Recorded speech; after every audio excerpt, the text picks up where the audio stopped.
विद्यार्थियों, आज के अध्ययन में आपका स्वागत है। आज के अध्ययन की शुरुआत मैं कुछ पंक्तियों से करना चाहता हूँ। ध्यान से सुनिएगा।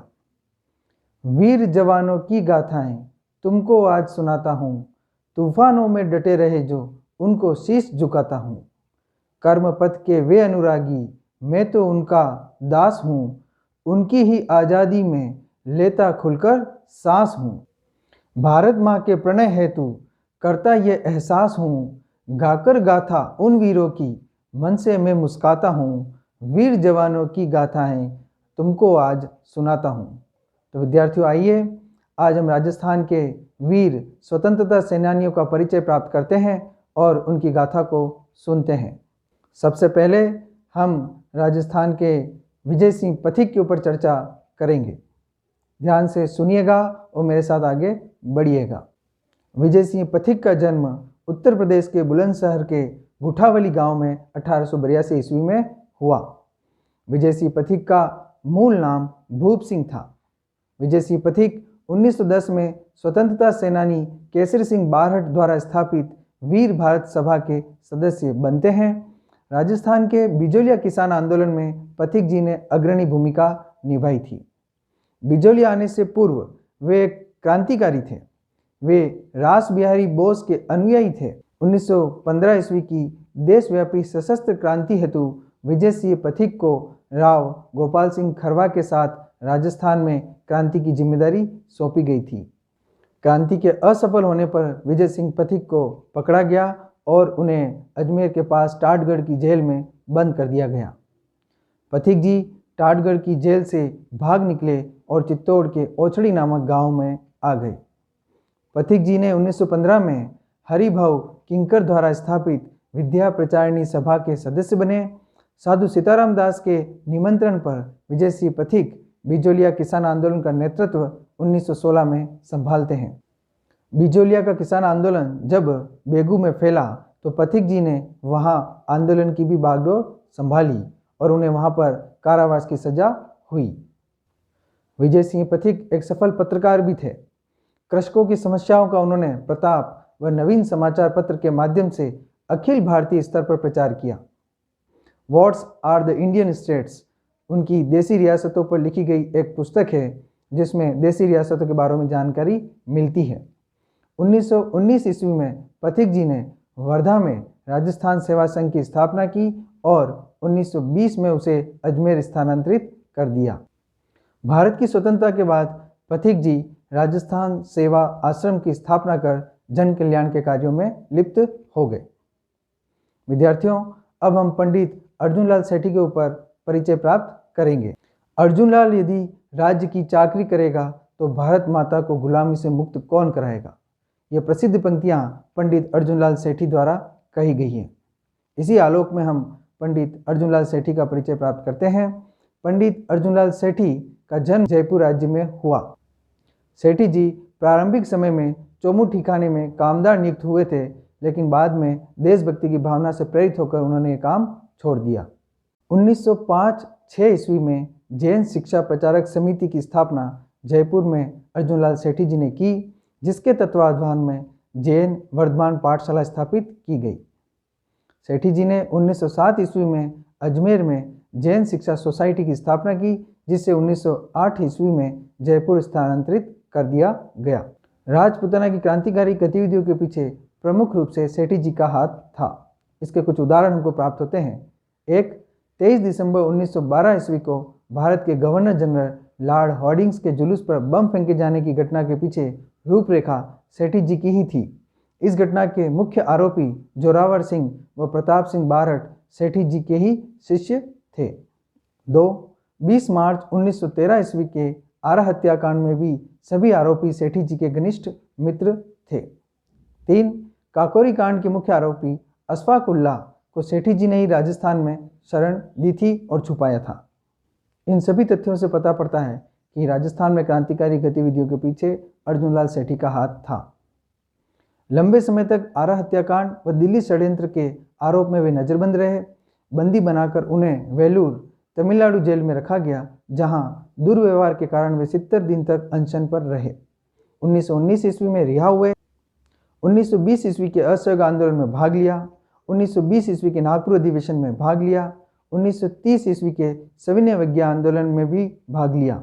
1930 ईस्वी में राजपूताना के प्रांतीय डिटेक्टर बनाए गए। 1934 ईस्वी में राजपूताना व मध्य भारत प्रांतीय कांग्रेस कमेटी के अध्यक्ष चुने गए।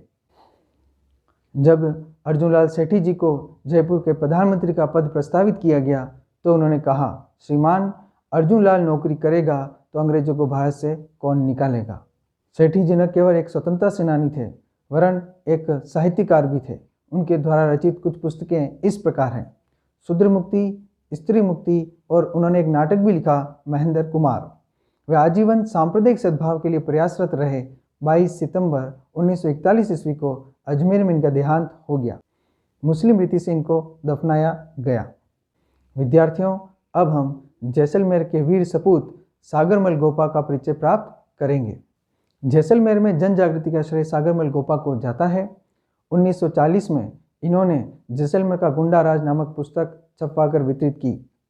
इन्होंने अपने क्रांतिकारी भाषणों और लेखों से जैसलमेर महाराजा जवाहर सिंह को नाराज कर दिया, इसलिए उन्हें गिरफ्तार किया गया। जेल में इनके साथ अमानवीय अत्याचार किए गए। 3 अप्रैल 1946 ईस्वी को थानेदार गुमान सिंह ने मिट्टी का तेल डालकर सागरमल गोपा को जिंदा जला दिया। सागरमल गोपा जी की मृत्यु के कारणों की जांच के लिए गोपाल स्वरूप पाठक के नेतृत्व में एक आयोग बनाया गया। सागरमल गोपा जी द्वारा रचित पुस्तकें निम्न हैं, जैसलमेर का गुंडाराज व आज़ादी के दीवाने। विद्यार्थियों, अब हम राजस्थान के सपूत दामोदर दास राठी के ऊपर चर्चा करेंगे। सेठ दामोदर दास राठी का जन्म 8 फरवरी सन 1884 ईस्वी को पोखरण मारवाड़ में हुआ। राठी जी कुशल व्यवसायी थे। 1889 ईस्वी में इन्होंने ब्यावर में श्री कृष्णा मिल की स्थापना की। इन्होंने ब्यावर में ही आर्य समाज व होम रूल आंदोलन की शाखाएं खोली। बाल गंगाधर तिलक की उग्र नीति से राठी जी बहुत प्रभावित थे। 34 वर्ष की आयु में 1918 में इनका देहावसान हुआ। विद्यार्थियों, अब हम स्वामी गोपाल दास के ऊपर चर्चा करेंगे। चूरू जिले के भेरूसर गांव में चौधरी बीजाराम कसवा के घर में इनका जन्म हुआ। चूरू क्षेत्र में स्वतंत्रता की अलग जगाकर सर्वहितकारिणी सभा की स्थापना के साथ साथ शिक्षा की प्रगति के लिए भी इन्होंने कार्य किए। दूसरे गोलमेज सम्मेलन में जब बीकानेर के महाराजा के विरुद्ध अखिल भारतीय देसी राज्य लोक परिषद के कार्यकर्ताओं ने पर्चे बांटे तो स्वदेश लौटकर महाराजा ने सभी सार्वजनिक नेताओं को बिना मुकदमे चलाए बंदी बना लिया और उनको दंडित किया, जिसमें स्वामी गोपाल दास भी सम्मिलित थे। 1917-18 ईस्वी के भयंकर अकाल के समय इन्होंने समाज सेवा का कार्य किया। विद्यार्थियों, अब हम राजस्थान के वीर सपूत केसरी सिंह बारहट का परिचय प्राप्त करेंगे। केसरी सिंह बारहट का जन्म 21 नवंबर 1872 ईस्वी को मेवाड़ राज्य की शाहपुरा रियासत के ठिकाना देवपुरा खेड़ा में हुआ। प्रारंभ में मेवाड़ रियासत में नौकरी की। 1902 ईस्वी से 1907 ईस्वी तक कोटा राज्य में सुपरिंटेंडेंट एथिनोग्राफी पद पर कार्य किया। उनका संपर्क अर्जुनलाल सेठी, गोपाल सिंह खरवा व रास बिहारी बोस से था। राजस्थान में सशस्त्र क्रांतिकारी गतिविधियों में इनका प्रमुख स्थान रहा है। इनकी प्रतिष्ठा कवि, लेखक व राष्ट्र सेवक के रूप में थी। 1903 ईस्वी में जब मेवाड़ महाराणा फतेह सिंह ने दिल्ली दरबार में जाने की स्वीकृति दी तो केसरी सिंह ने इस कृत्य की निंदा स्वरूप महाराणा को 13 सौठे चेतावनी चुमकियाँ भेजे। इन्हें पढ़कर महाराज का मंतव्य बदल गया और दिल्ली पहुंचकर भी वे दरबार में सम्मिलित नहीं हुए। उन पर राजद्रोह, ब्रिटिश फौज के भारतीय सैनिकों को शासन के विरुद्ध भड़काने व षड्यंत्र में सम्मिलित होने के साथ साथ प्यारे राम नामक साधु की हत्या का आरोप भी लगाया गया। उन्हें 20 वर्ष की सजा सुनाई गई और बिहार प्रांत के हजारीबाग सेंट्रल जेल में रखा गया। 1929 ईस्वी के बाद बारहट जी के विचार परिवर्तित हो गए। कांग्रेस के वर्धा अधिवेशन में वे आमंत्रित किए गए। 1941 ईस्वी में इनका स्वर्गवास हो गया। हमारे अगले स्वतंत्रता सेनानी प्रताप सिंह बारहट। प्रताप सिंह बारहट का जन्म 24 मई 1893 ईस्वी को केसरी सिंह बारहट के घर में हुआ। प्रारंभिक शिक्षा अर्जुनलाल सेठी से ग्रहण की और व्यावहारिक शिक्षा के लिए मास्टर अमीरचंद्र के पास गए। 1912 ईस्वी के दिल्ली कांड लॉर्ड हार्डिंग्स पर बम फेंके जाने के समय ये अपने चाचा जोरावर सिंह के साथ वहाँ पर उपस्थित थे। सन 1914-1915 ईस्वी में बनारस षड्यंत्र का इन पर आरोप लगाए जाने पर इन्हें बरेली जेल में डाल दिया गया। कई प्रलोभनों व यातनाओं पर भी यह टस से मस नहीं हुए और उन्होंने अपना मुंह नहीं खोला। बरेली जेल में चार्ल्स क्लीवलैंड ने इन्हें घोर यातनाएं दी और कहा, तुम्हारी माँ रोती है। तो इस पर वीर प्रताप सिंह बारहट ने जवाब दिया, मैं अपनी माँ को चुप कराने के लिए हजारों माँ को नहीं रुला सकता। 24 मई 1918 ईस्वी को जेल में ही यातनाओं से इनकी मृत्यु हो गई। हमारे अगले वीर स्वतंत्रता सेनानी जोरावर सिंह बारहट। केसरी सिंह बारहट के छोटे भाई जोरावर सिंह बारहट एक महान क्रांतिकारी थे। 1883 में इनका जन्म हुआ। रासबिहारी बोस ने लॉर्ड हार्डिंग्स बम कांड की योजना को मूर्त रूप देने के लिए जोरावर सिंह बारहट और प्रताप सिंह बारहट को चुना और इन्हें बम फेंकने की जिम्मेदारी सौंपी गई। 1912 ईस्वी में दिल्ली में वायसराय हार्डिंग्स के जुलूस पर बम फेंकने का दुस्साहसपूर्ण कार्य जोरावर सिंह बारहट द्वारा किया गया। आरा हत्याकांड में भी इनका नाम था।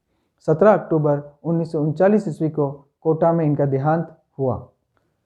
अब हम राजस्थान के सपूत राव गोपाल सिंह खरवा पर चर्चा करेंगे। खरवा ठिकाने के ठाकुर राव गोपाल सिंह खरवा का जन्म 1872 ईस्वी में हुआ। ये आर्य समाज से प्रभावित थे। जब ये बंगाल गए तो उनका संपर्क वहाँ क्रांतिकारियों से हुआ। इन्होंने 1907 ईस्वी में अजमेर में राजपूत छात्रावास खोला।